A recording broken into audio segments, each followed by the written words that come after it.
Hi friends, welcome back to my channel. Last వీడియోలో statistics theory మొత్తం explanation ఇచ్చాను. ఈ వీడియోలో యూనిట్ 2 ప్రాబ్లమాటిక్ ఎక్స్ప్లెయిన్ చేస్తున్నాను. సో లాస్ట్ వరకు చూడండి, మీకైతే క్లారిటీ వస్తుంది. ఇక్కడ ఈ binomial distribution properties and applications ఇక్కడ ఉంది కదా, సేమ్ ఇదే. ఇందులో ప్రాబ్లమాటిక్ వచ్చేసి ఇది. ఒకసారి మీరు చూసుకోండి.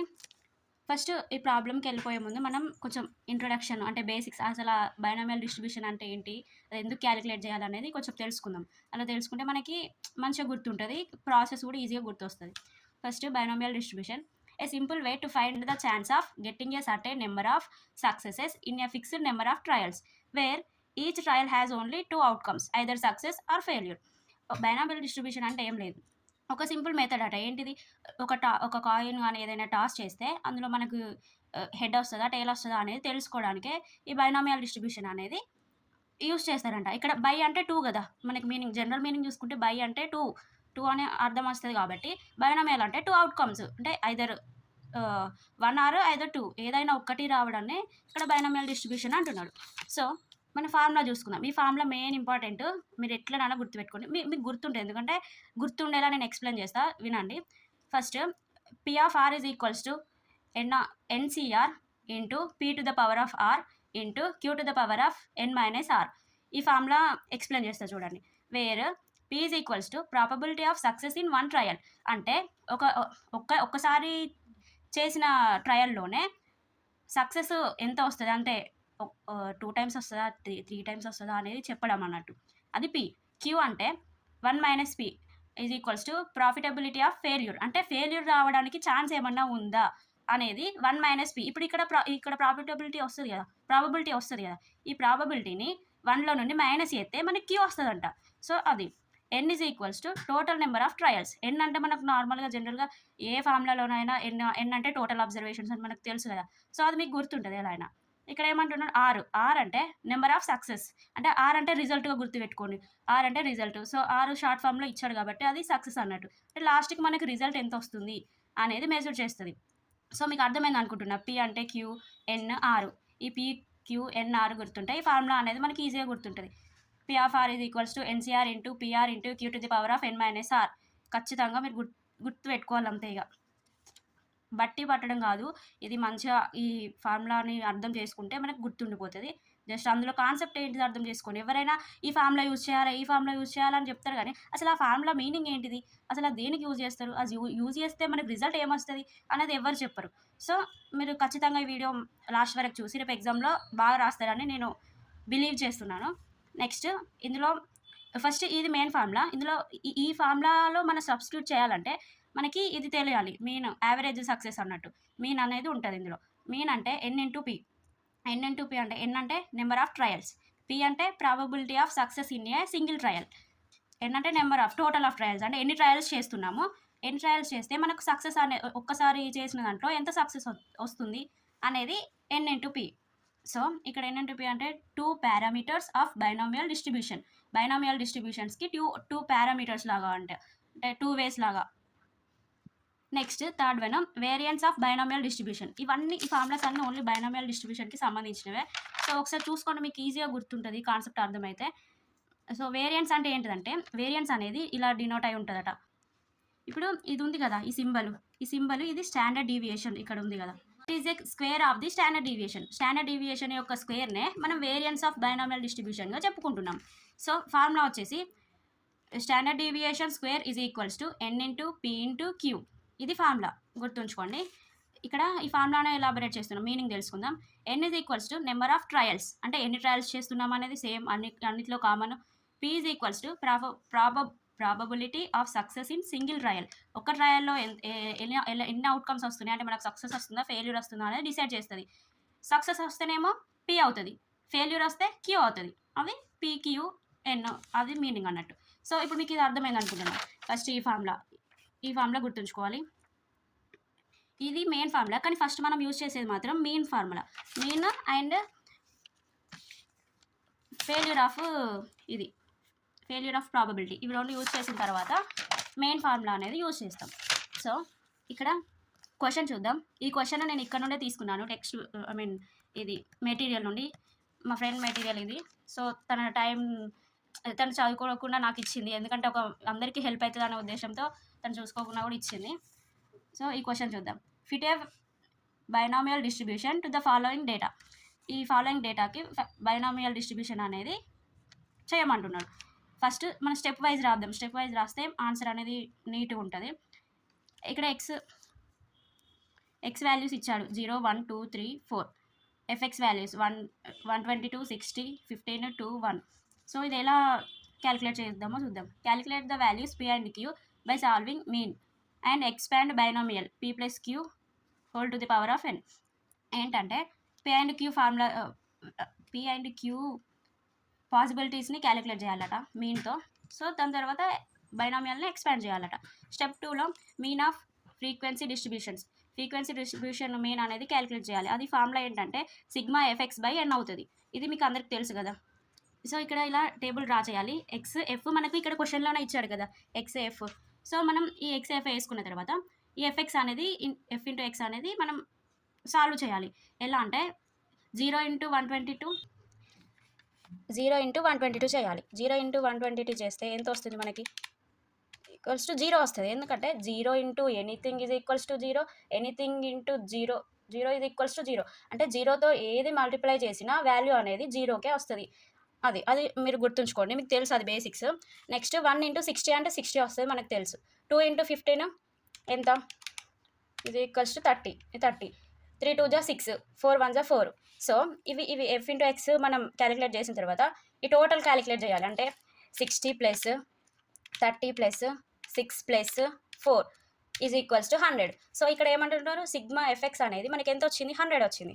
సో, ఇక్కడ మెయిన్లో క్యాలిక్యులేట్ చేయాలి. అది మెయిన్ ఫార్ములా ఇక్కడ రాసాను. సో, దీనిలో సబ్స్టిట్యూట్ చేస్తే సిగ్మా ఎఫ్ఎక్స్ బై ఎన్ అన్నాడు కాబట్టి ఇక్కడ ఎఫ్ఎక్స్ అనేది ఎంత వచ్చింది? 100 కదా. 100/n ఎంత? 200 ఉంది. సో, దీన్ని చేద్దాం. 100/200 ఎంత వస్తుంది? 100 / 200 ఈజ్ ఈక్వల్స్ టు 0.5. సో, మనకి మీన్ అనేది 0.5 వచ్చింది. నెక్స్ట్ ఫార్ములా ఉంది కదా, ఇందులో సబ్స్టిట్యూట్ చేయాలి వచ్చిందాన్ని. Mean is equals to n × p అన్నాడు. n × p అంటే ఇక్కడ n ఎంత?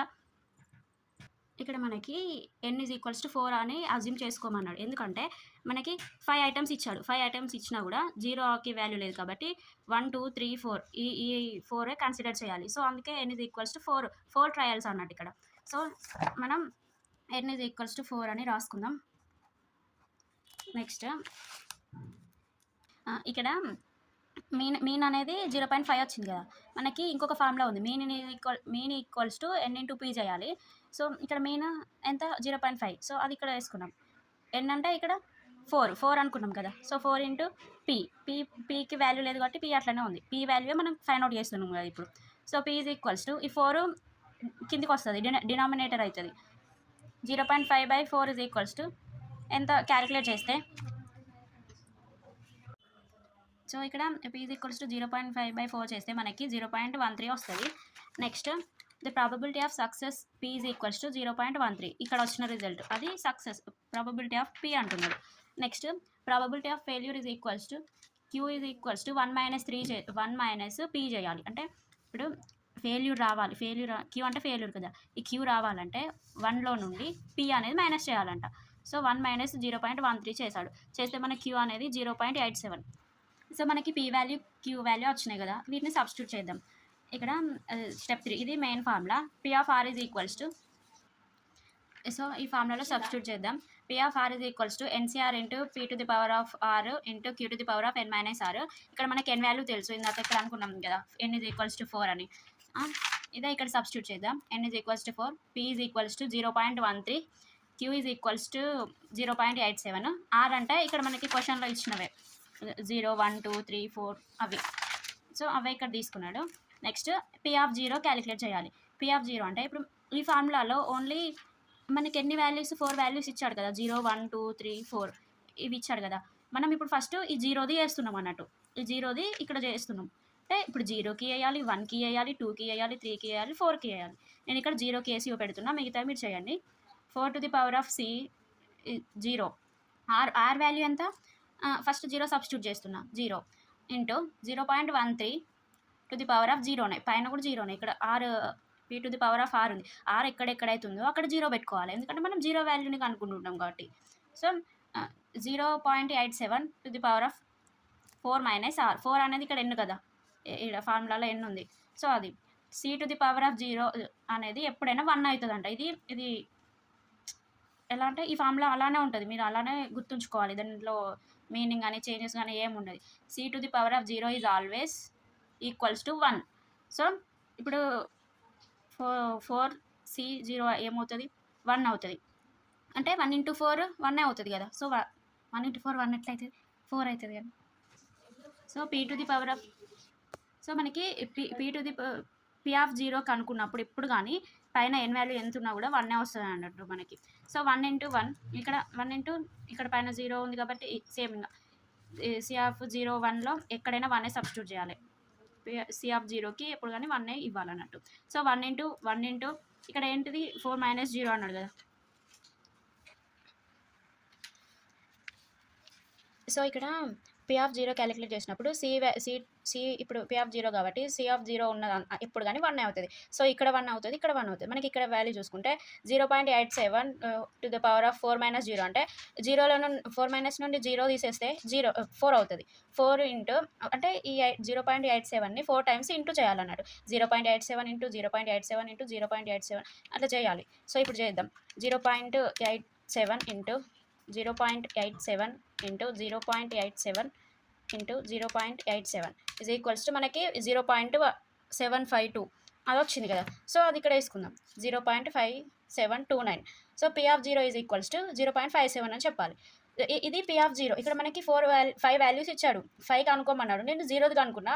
1 2 3 4 అనేది మీరు కనుక్కోండి. అంటే p of 1 p of 2 p of 3 p of 4 అనేది మీరు కనుక్కోండి, నాకు కామెంట్ చేయండి.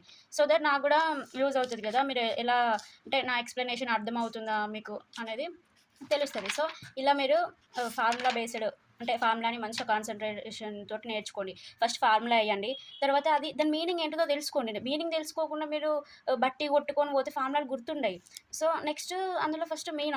సో ఇలా ఈ ఫార్ములాస్ అయితే గుర్తుంచుకోండి స్టెప్ వైజ్. నేను ఎలా ఇచ్చినా అలా. ఈ పీడిఎఫ్ మీకు కావాలంటే కామెంట్ చేయండి. మీరు కామెంట్ చేస్తే నాకు కూడా కొంచెం మోటివేషన్ వస్తుంది, చేయాలి ఇలాంటి వాళ్ళు కూడా నేర్చుకోవాలి without books.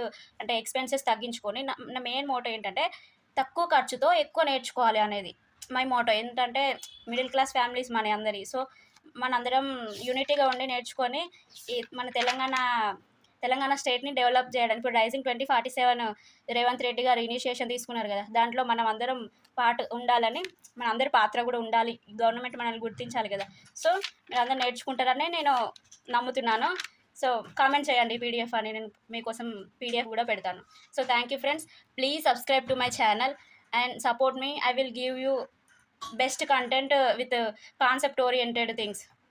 So hit the like button, share the video to your friends and family, so that they will also gain something. They will also gain something by your help. So thank you guys.